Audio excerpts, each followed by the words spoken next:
Testing, testing.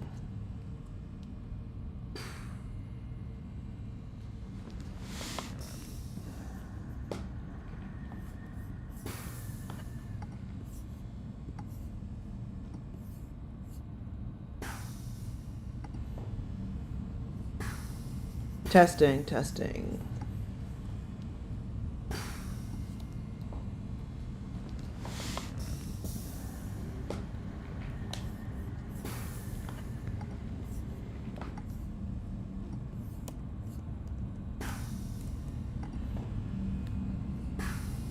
Testing, testing.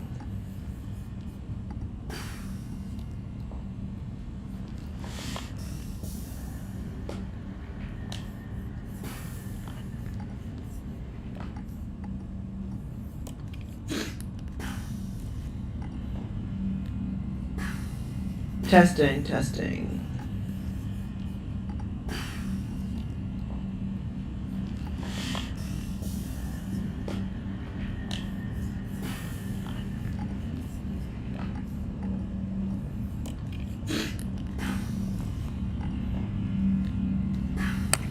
Testing, testing.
Gathering of feminists in Akron, Ohio in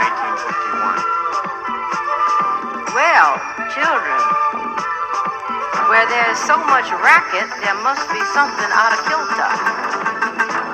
I think that twixt the Negroes of the South and the women at the North, all talking about rights, the white men will be in a fix pretty soon.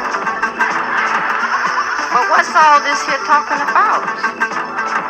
That man over there says that women need to be helped into carriages and lifted over ditches and have the best place everywhere. Nobody ever helps me into carriages or over mud puddles or gives me any best place. And ain't I a woman?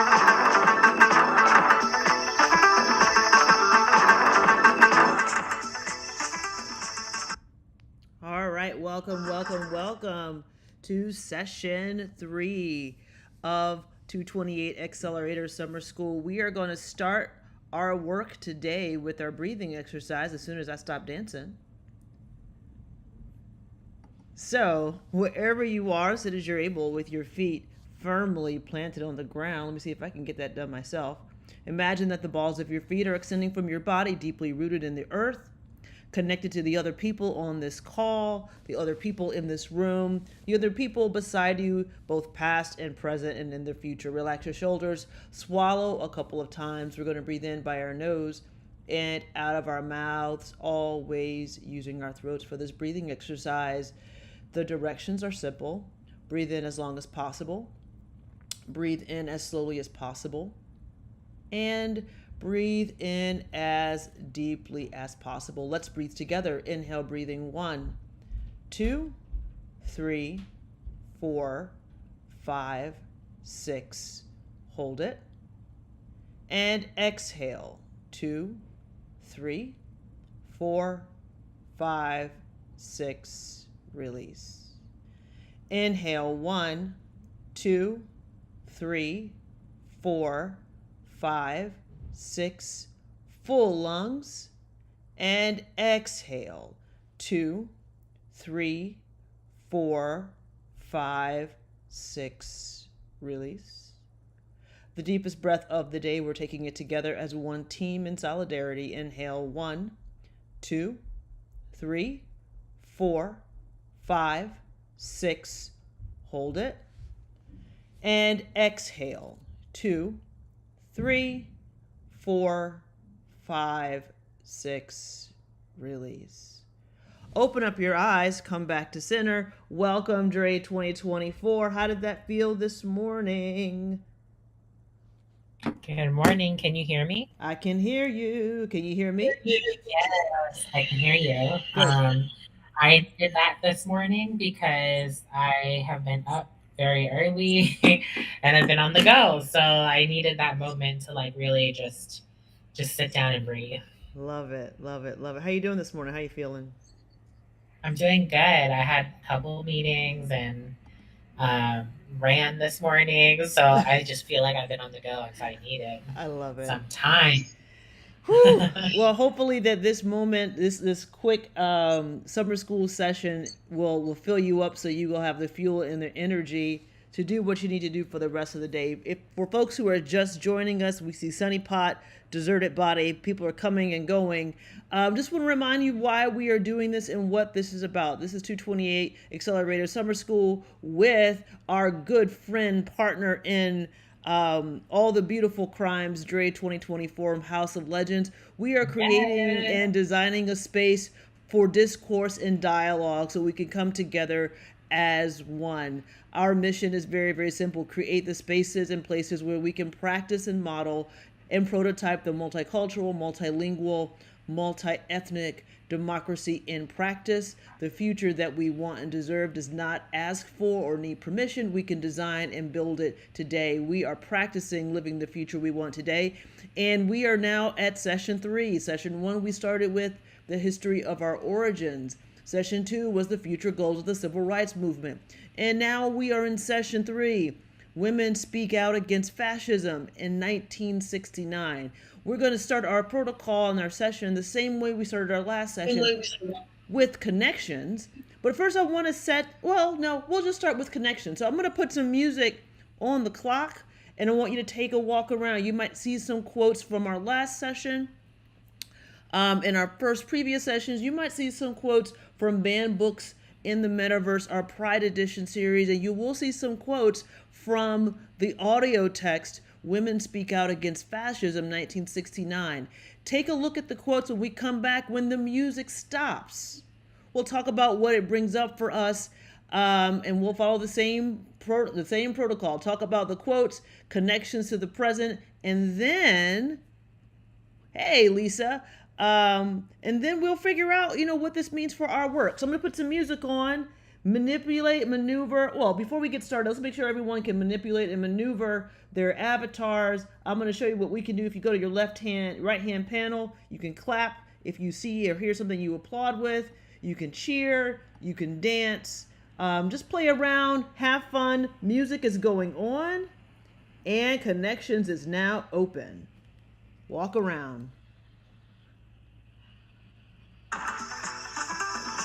Where there's so much racket, there must be something out of kilter. I think that twixt the Negroes of the South and the women at the North, all talking about rights, the white men will be in a fix pretty soon. But what's all this here talking about? That man over there says that women need to be helped into carriages and lifted over ditches and have the best place everywhere. Nobody ever helps me into carriages or over mud puddles or gives me any best place. And ain't I a woman?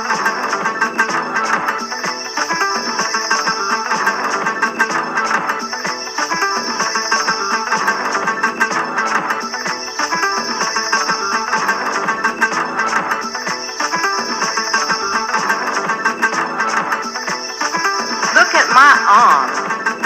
I have plowed and planted and gathered into barns, and no man could head me. And ain't I a woman?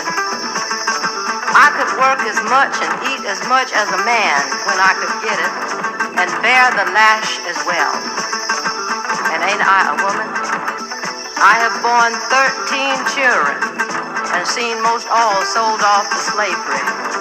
And when I cried out with my mother's grief, none but Jesus heard me.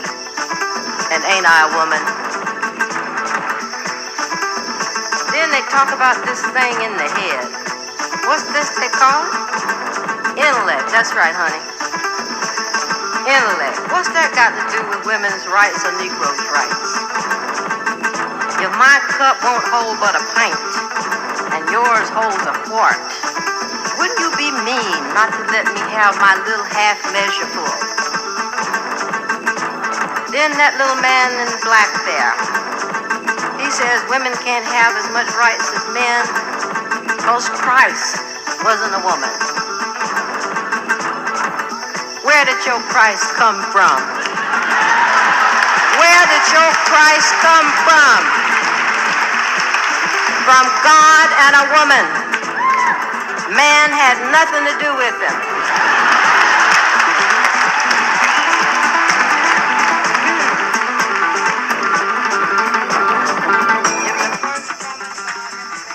All right. I think we all had a chance to walk around a bit.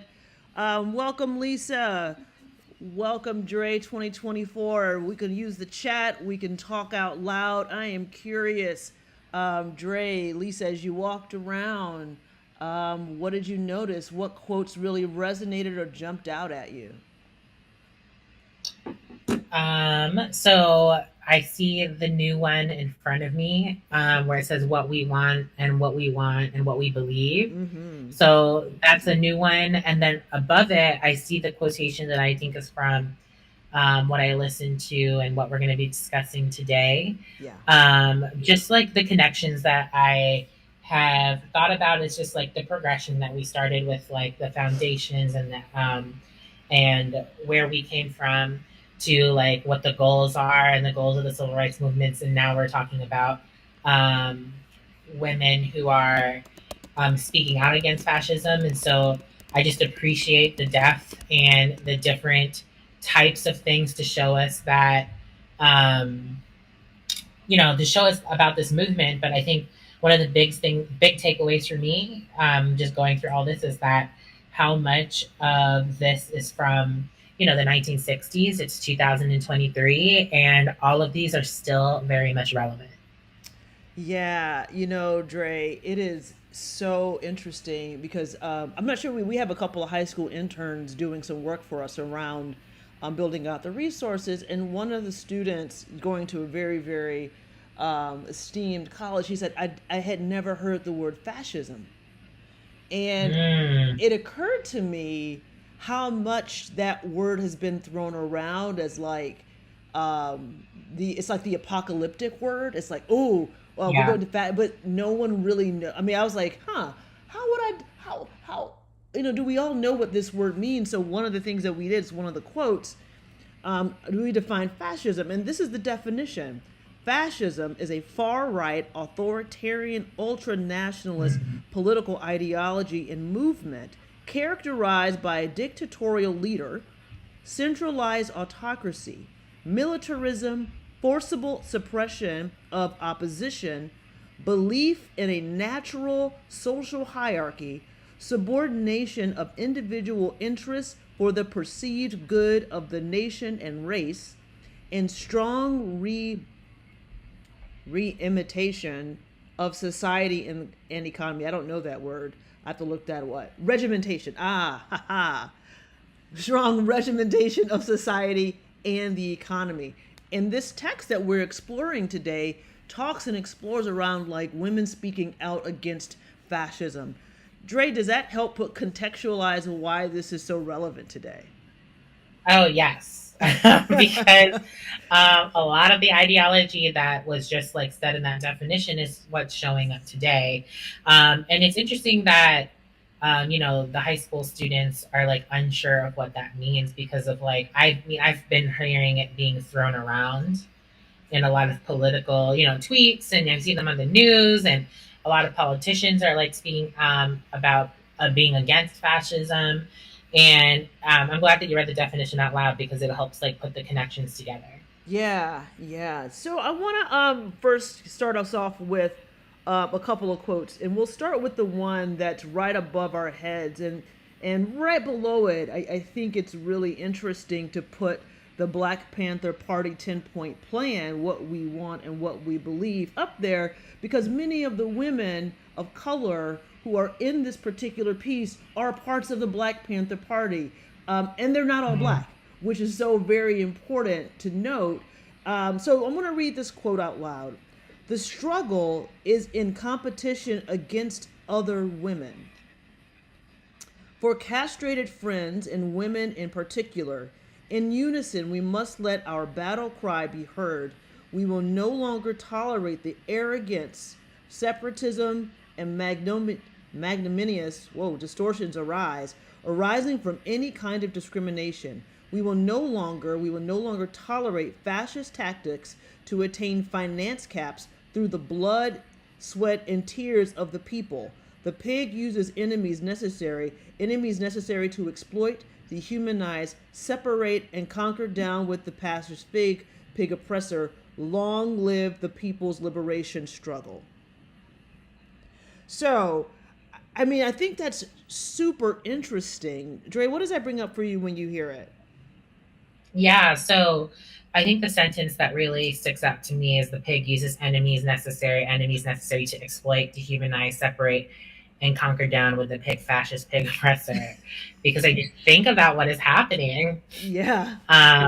in our world, and how that line is like really really standing out and making those parallels and connections to what's happening. um I also think about how, um, well, you just said that this is coming from the Black Panther Party, Mm-hmm. and that not all the people who spoke here are Black women. It's just like a bunch of different women. Mm-hmm. Well, I think about how a lot of movements are thanks to women of color and Mm-hmm. queer people of color, who really like push and really stand up in a lot of these movements. And I could appreciate how this just highlights another example of that. Yeah. So, Dre, I'm curious when you think about your spirit's in an Asian body right now. Am I correct? Yes. And my spirit's in a black body right now. When we think about what's being used to separate, how do you like? What do you think, and how do you think the recent rulings of the Supreme Court Mm. relate to that? Because we can't actually have a conversation about the history without like talking about how it plays out in the present. We just had a whole Oh, yeah. bunch we just had a whole bunch of Supreme Court rulings come down, and I would argue, they're definitely trying to create a certain world. Yes. But let's talk about downstream impact. What do we think could happen in terms of separating people, and specifically thinking about this particular ruling on affirmative action? What do you think? Yeah, so there's a lot of things that have happened recently that have, in my opinion, and maybe it's not an opinion, but in my opinion, has really tried to wedge AAPI people and Black people in these conversations, particularly affirmative action in Florida. They talked about how, and we talked about this about a month ago, about how they accepted the AAPI curriculum but couldn't accept the AP African American History course. And I've been seeing a lot on Twitter and social media, like this real conversation that's happening between AAPI people Mm-hmm. around this affirmative action decision, and not understanding how it impacts us as a people, and instead thinking that, and one of my favorite phrases to like in these conversations that I've been having with people is that when you align yourself to whiteness, you won't be protected. Woo! um, that's just not happening for us. Like, you can do whatever you want, say what you want, you will not be protected at the end of it. You were being used as pawns. To make it believe that it benefits us, but it doesn't. Mm-hmm. And so in this speech, an Asian woman spoke about the struggles of the Asian community, but in alignment with the Black community. And so the reason why I'm bringing this up is because I read a couple of tweets that from AAPI people that say like, we don't need to align, we don't need to do this in alignments, like this is benefiting us, and like now when they apply for colleges, like they'll have better chance. But like what they're not understanding is that without the affirmative action programs and without affirmative action, you think you're going to get those spots, you're not. Like, you're not getting those spots. Like, you think you're going to get the spot, you're not. Like, it's still going to go to white legacy candidates, and you were just used as a pawn. And what I appreciate about this speech, sorry, I'm going on and on, No. is that there is an alignment. Mm-hmm. They're moving together as a people, Black women, Asian women, just talking, and like in like the solidarity around understanding that my liberation is your liberation and your liberation is my liberation. Yeah. And I think that that's extremely key. Yeah, I wish there was an emoji that said a deep exhale breath, because the idea that we have to compete against each other, how that erodes at our own humanity. Right. And that we don't see people who are different from us, look different, speak different languages, as like distant cousins and family, right? So it's like Right. it's very I don't even it's hurtful. I mean, that's the most elementary word that I can find. It kind of leads me to the second quote that I pulled out of the text that really resonated with me. And it's talking about the impact of the system on people, right? On their humanity. And I'm thinking about, like, this is 1969 and what the country and the world had experienced in 1969. They had experienced by this time, they're in the Vietnam War or the American War, depending on which perspective you're speaking. You've had the murder and the assassination of Martin King. You've had the murder and assassination of Kennedy, the two Kennedys, Malcolm X, countless other freedom fighters. So the country is in turmoil, right? Everything about what you had, COINTELPRO, no one feels safe. And you had both domestic strife, in-house and abroad. So this idea of what does it mean to be human, and what does it mean to reconnect to our own humanity, and how our, and I think one of the things that's really powerful is that what I pulled away from this speech is, like, we don't want anything to take us away from our humanity.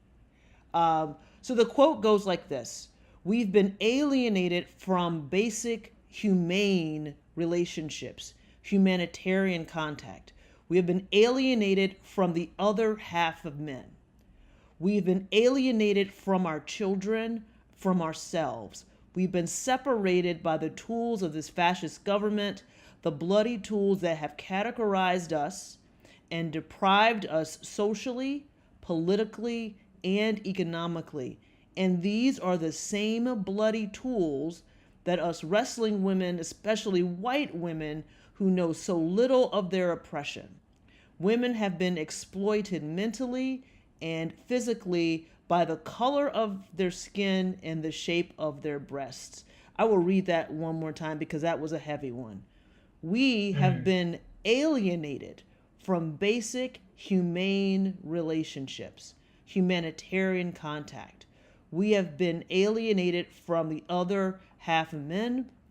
We have been alienated from our children, from ourselves. We've been separated by the tools of this fascist government, the bloody tools that have categorized us and deprived us socially, politically, and economically. And these are the same bloody tools that us wrestling women, especially white women, who know so little of their oppression.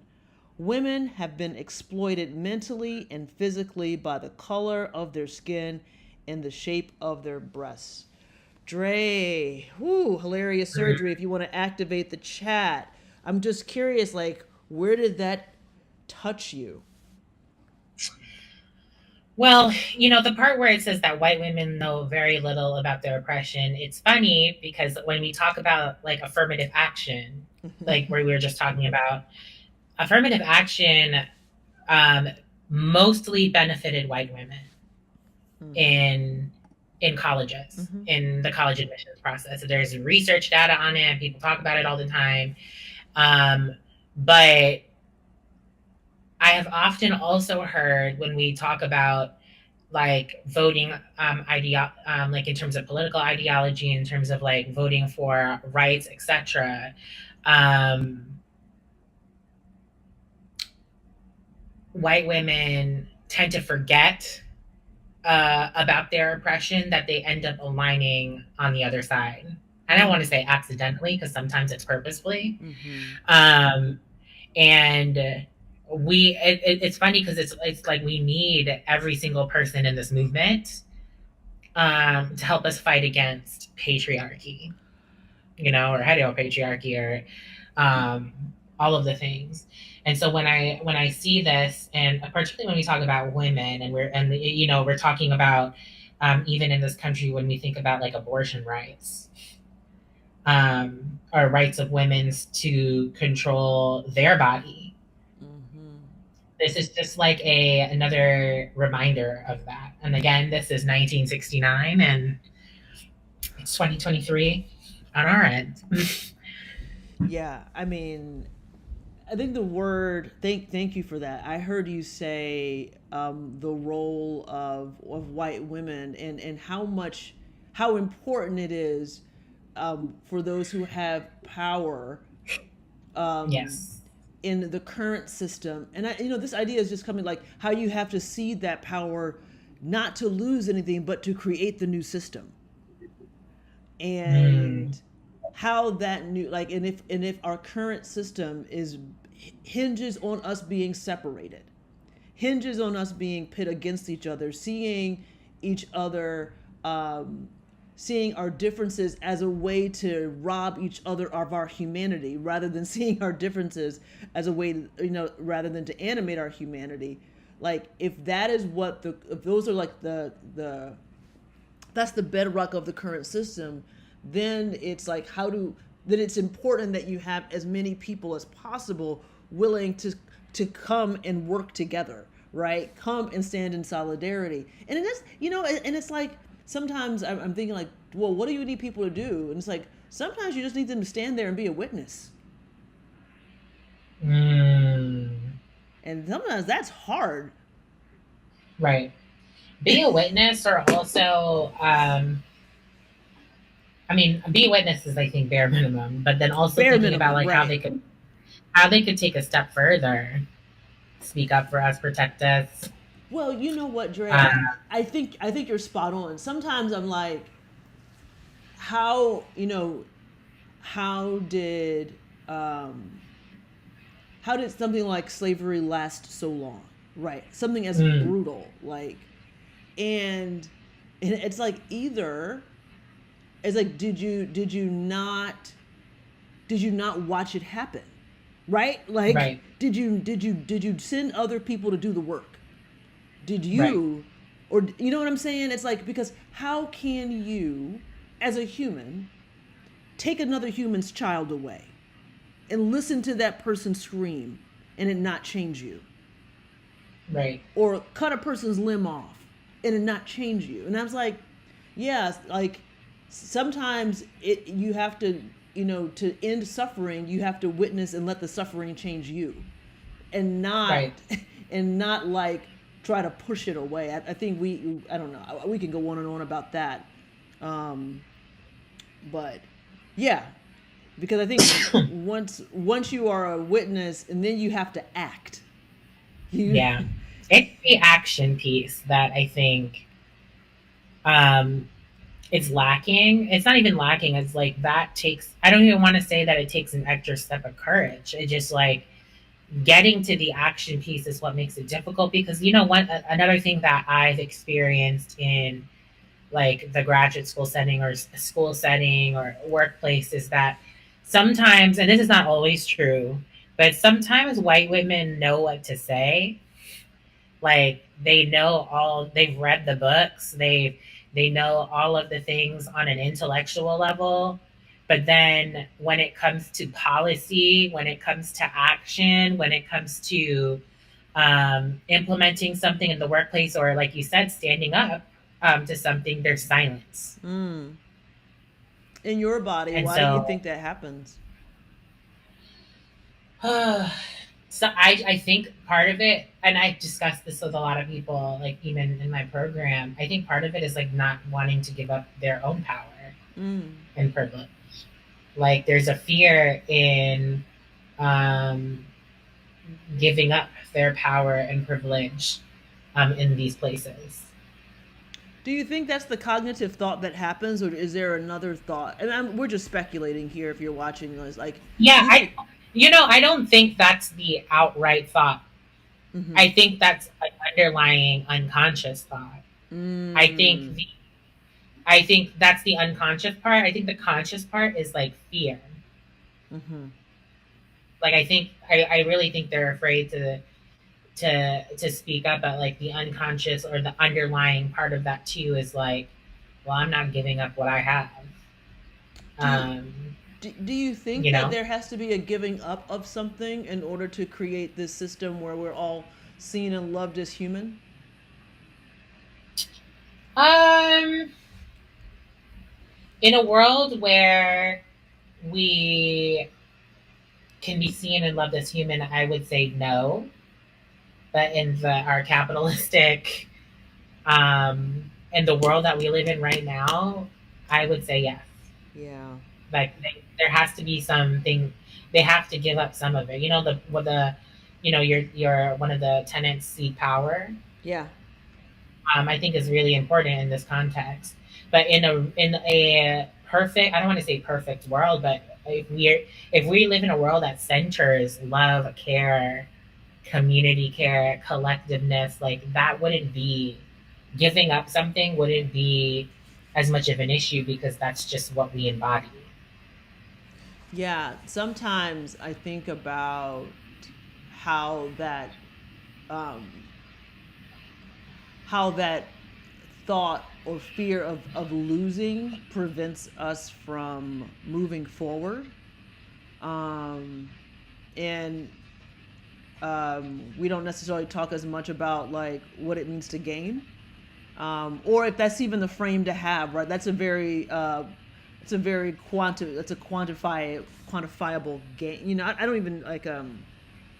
It's thinking about love and humanity as quantifiable commodities, for lack of a better word, because I think that's the only frame that we have. Like we all can't have it together.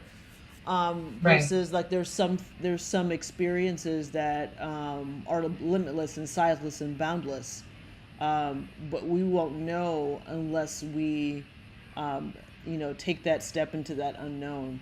um, Right. I want to move to this next quote, and it's getting us closer to this idea of reflect and act. I love the fact that hilarious surgery is like floating around here.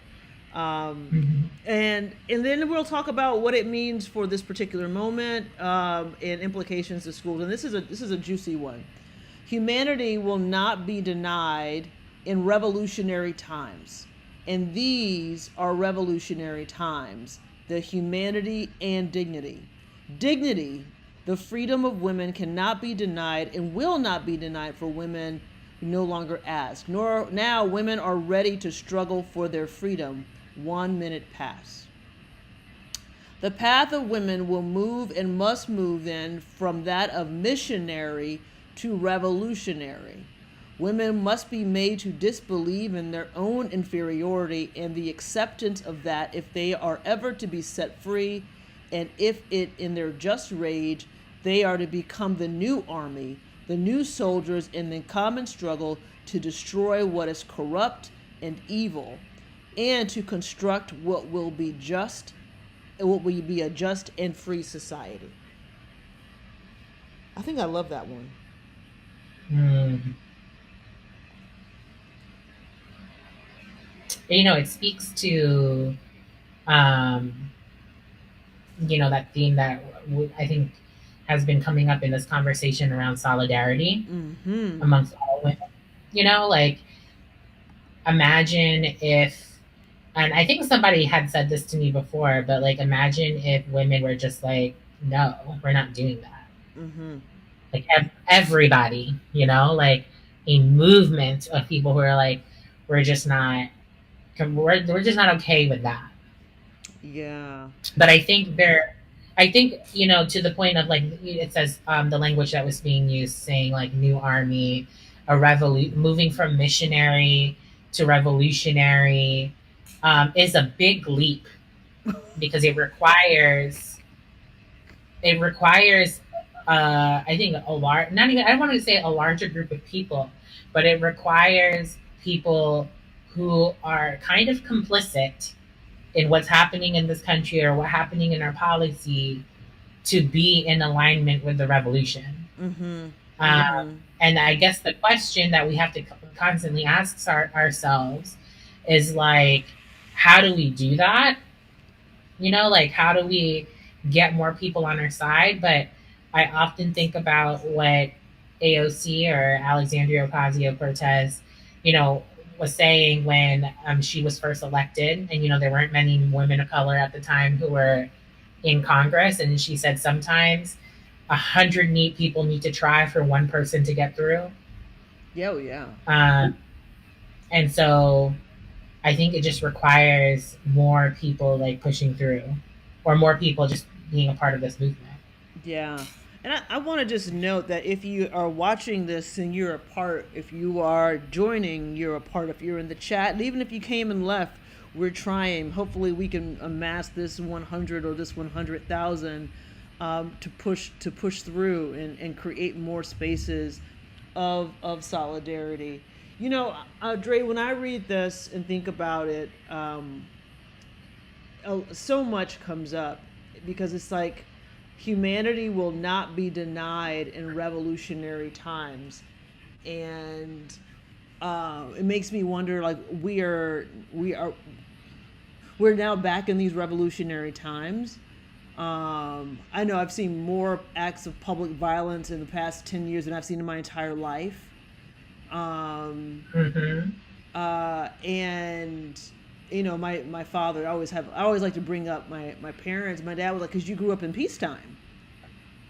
And Mm-hmm. and he was like, you grew up in the time after the wars, after the civil, you know, he said, like, after the 50s and the 60s, that was the Civil War, and after the Vietnam War, like, you grew up in that after period, right? And I'm thinking about this idea of how we maintain our humanity right now, um, and how much a lot of the political discourse, you know, will make us not human, right? And when I say not human, I mean not in like human bodies, because we are in human bodies, but those parts of us that make us kind and Right. loving, and you know, fear, like decision to make a decision based in love and not fear, like that's a decision. But you know, it requires this notion of like healing yourself, and making sure that you are a vessel of light, so that you don't, you know, communicate your fear to other people. That's how we maintain our humanity when there's so many forces trying to pull us apart. um, Right. I and I wonder, like, with the historical context looking at us, how, like, is that, do you think in your peer group, or you know, the folks that you are spending time with, do they see this moment as we're now back in revolutionary times, and the first thing we need to connect to, protect, and hold as sacred is our humanity first? Hmm. It's interesting. That's a great question. Um, so I'm thinking two different things. I'm trying to think of the nuances of the word revolutionary, Uh-huh. because we can think of revolutionary as a time period where people are pushing boundaries, are resisting, which Mm-hmm. is happening, right? Like, Right. there are movements right now that are happening. And then I think of revolutionary in terms of wartime Mm-hmm. and battling, and both of those things are existing. And so, when I think about the circle that I'm in and the people that I'm with, I think there is a sense of, I think, both emotions of feeling optimistic and like this is a time for innovation and change and revolution. It's the feeling is there, but I also get the sense of, you know, disheartening, like they're feeling disheartened Mm-hmm. uh, by the decisions. Like these decisions kind of happened back to back to back. Yeah. Um, so it makes it makes optimism and this feeling of pushing forward really difficult. But at the same time, a question that came up for me as you were talking about it, when we think about revolutionary times, is like, at this point, we know that our systems are not protecting us. We know that our systems weren't built for us. And so I think about, like, how do we as a people continue to resist, continue to do those things, continue to do those movements, and also take care of ourselves? Because I think that is the other problem, is that I feel like a lot of these shocking events that are happening are like going for our nervous systems. Oh my God, yes. You know, like they're going for our nervous systems. And, you know, all I can keep thinking about was like, even when I was listening to the audio version of the women speak, and like the repetition of each of the speakers when they're like, power to the people, power to the people. And it was like a constant reminder that like even though societally the power is held in government, you know, and the people who sit in those seats, but the power also is within us. And how do we activate that? Yeah, you know, Dre, and hilarious surgery. I see your. I agree. I agree. Also, I think it's interesting, and I pulled up as we were building the house for this particular session, pulled up what the Black Panther Party 10-point plan actually said, and it's incredibly civilized, right? It's like it's we want decent education, housing, healthcare. And Right. from what I understand, and it was like, and we're not going to take it from you. We're just going to build our own. Right. We just want some. Yeah, we're just like decent employment with dignity and Right. respect. And I was like, why? Why did that cause so much strife? And why was that seen as violent? Right. I was like, you're asking to be human. and Right. and it was so interesting. It's and I'm sure you know this, being, you know, in New York, like one of the most revolutionary plans that the Black Panther Party had was like the free breakfast program. Why is Right. free breakfast revolutionary? But Right. it is.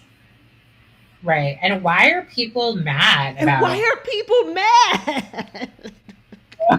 Why are people mad about free breakfast? Like, or like, the other thing is like when these things are going through too, it's like, people can't afford them in this economy or in our society. Like, why can't we just give them free food?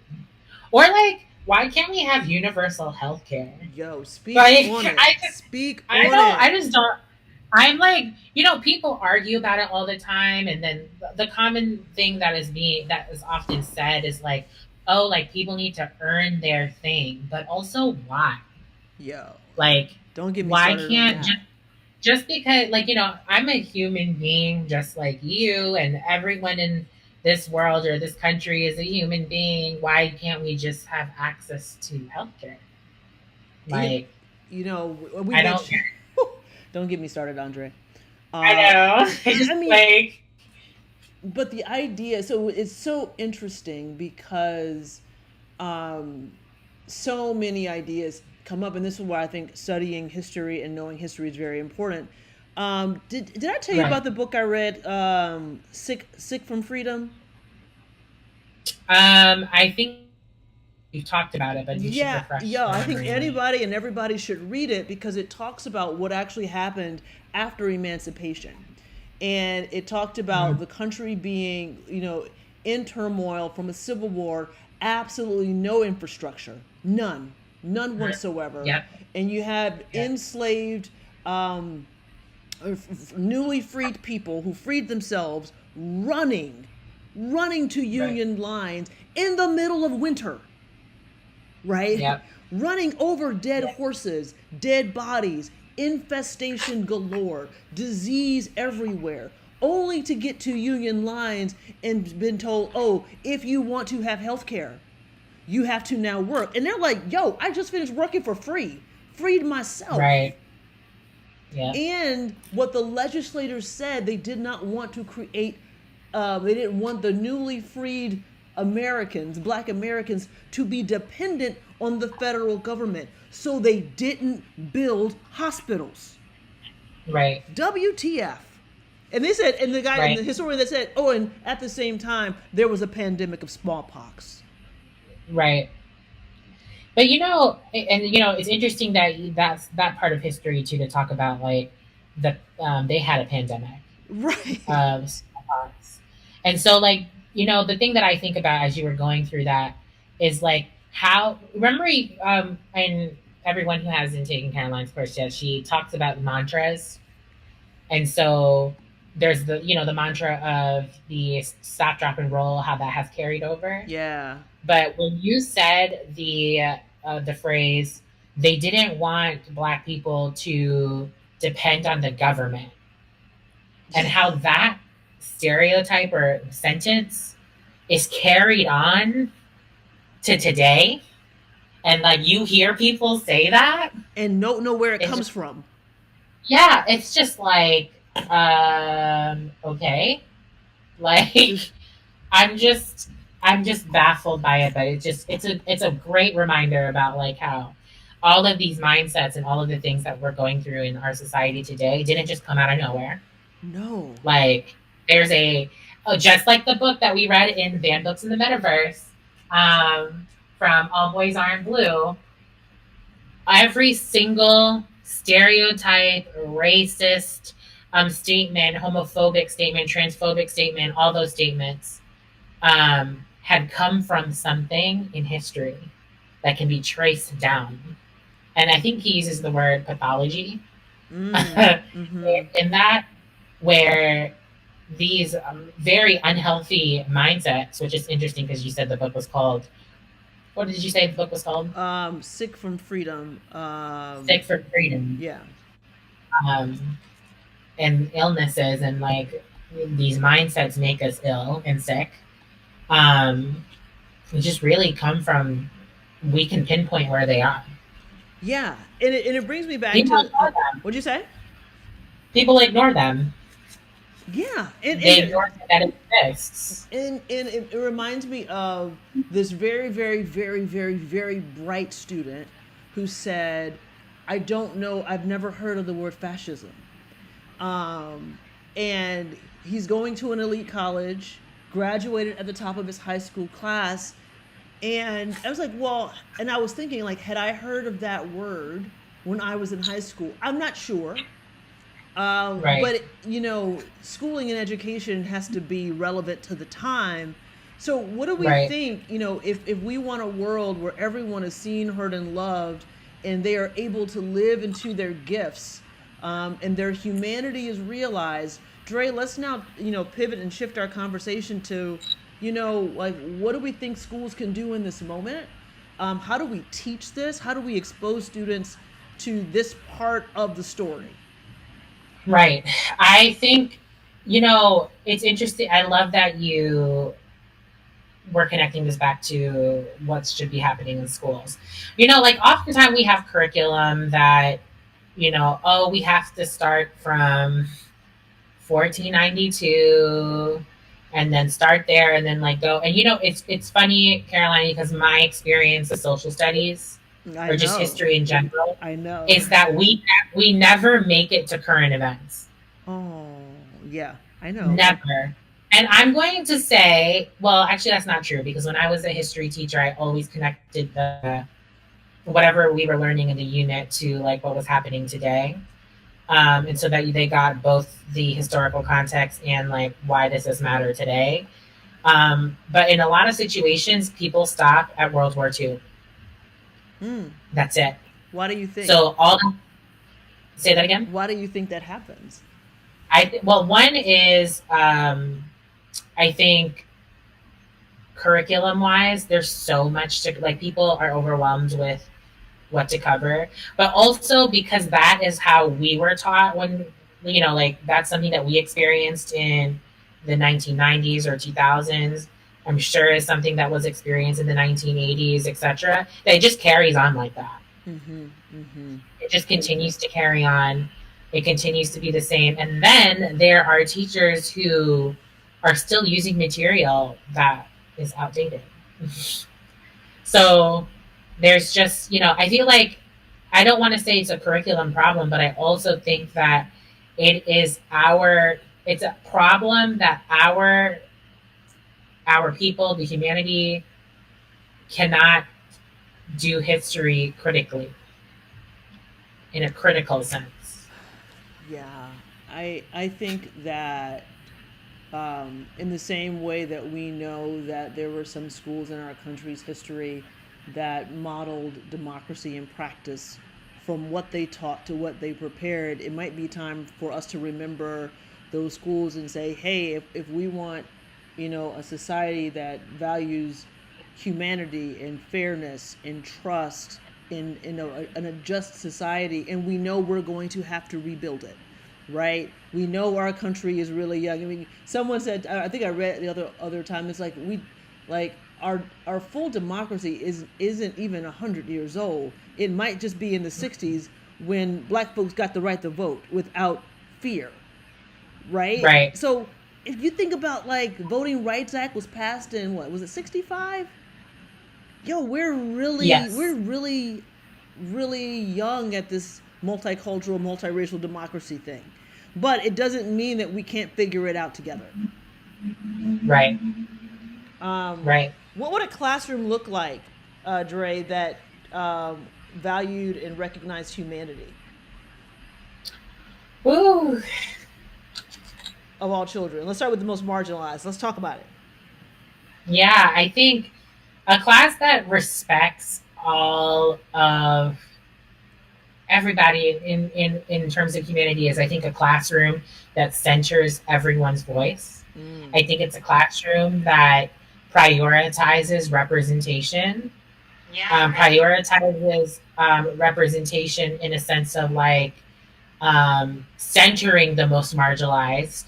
Like, for example, like everybody should be represented in the classroom, but there Right. are just some identities that are not ever represented, and they should, I don't, they should center those because I think it benefits students who don't identify, for example, who don't identify as trans, who don't identify as gay, who don't identify as black. Um, to see or to understand and empathize or just like really understand other people and Yeah. how to like along lines of difference. Like I think all of those things are really key in a classroom that centers the most marginalized. You know, Dre, I have this dream that that students, we will all be assessed by our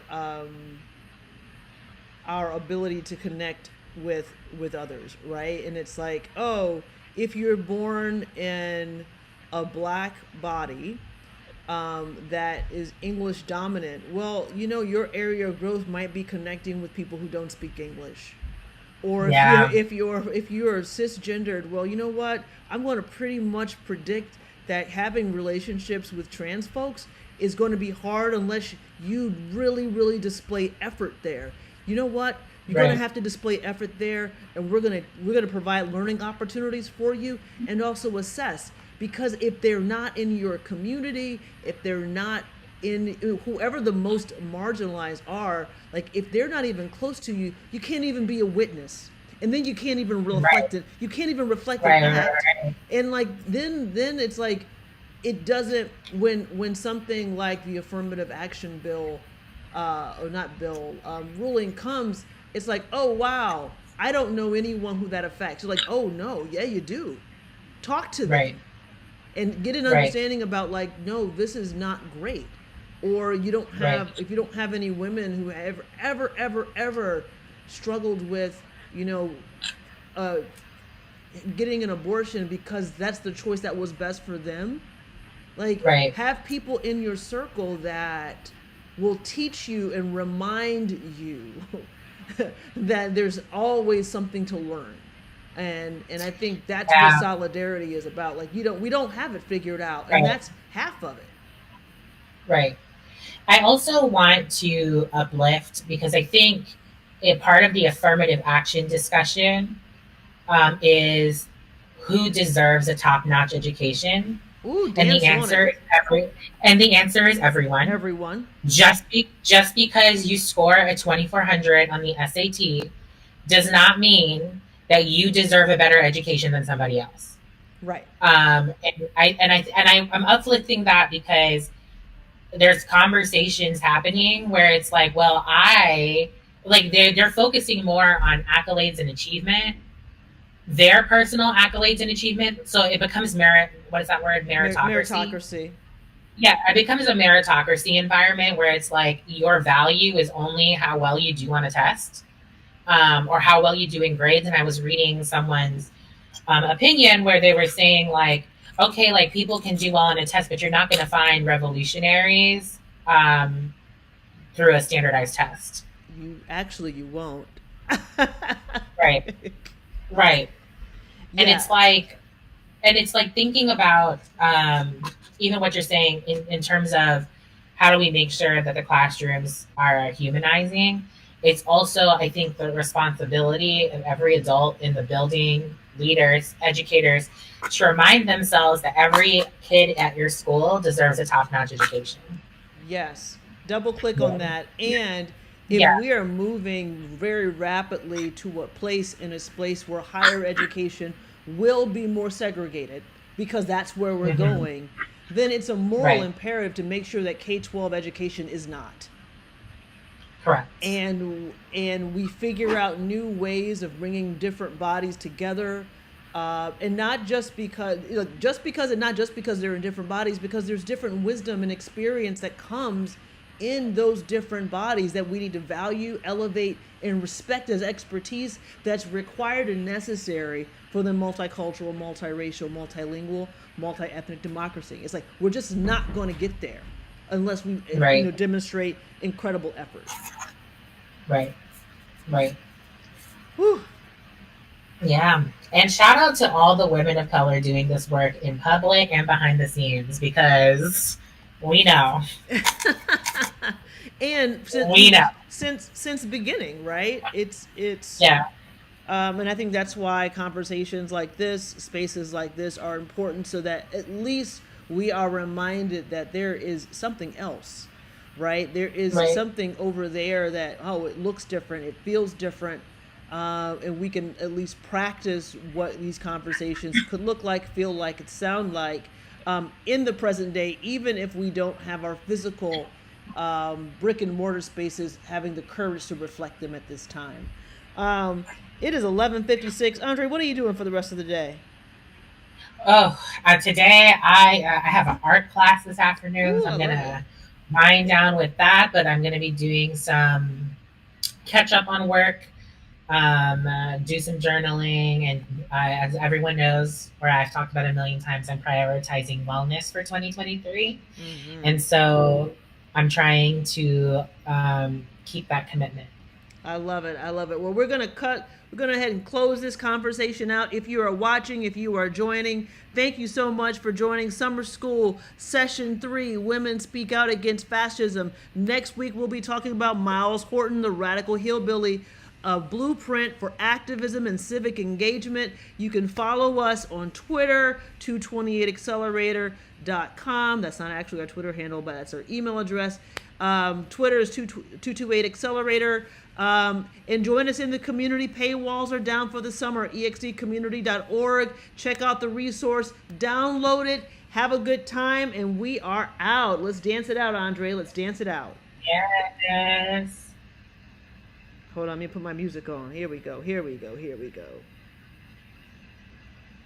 Hold on. The music's not coming on. Here we go. Hold on. There it is.